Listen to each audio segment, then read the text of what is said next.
Sometimes, when designing a system, you need to restrict access to particular portions of the model in order to prevent edits to existing data, avoid users stepping on each other's toes, or prevent accidental changes. The locking feature in GENESYS is very useful in this regard. To lock an entity or entities, you first need to select an entity, a folder, a package, or a project.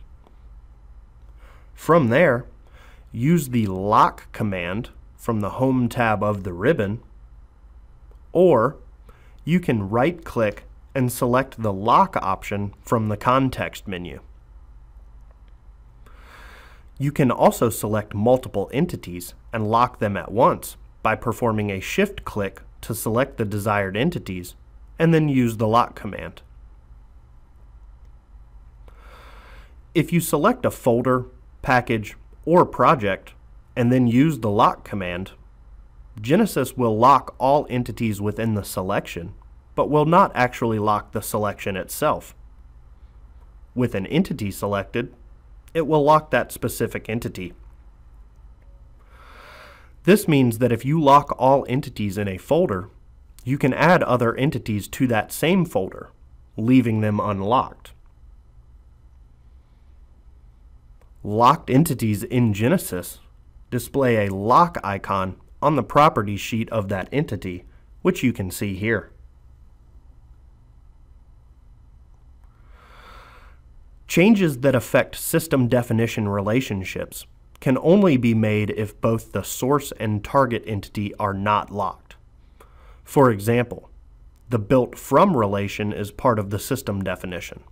Therefore, if you have a locked component built from an unlocked component, you are unable to edit the relationship attributes. Moreover, additional built from relationships cannot be added to the locked component entity. Should you try to make changes, like I am doing here, and that change is part of the system definition with a locked entity, you will receive a message stating that both the source and target entities must be unlocked. However, you can move a locked entity into a package, creating the packaged by relationship, because that relationship is not part of the system definition. If you would like to see if something is part of the system definition, click to expand Schema in the Project Explorer on the left.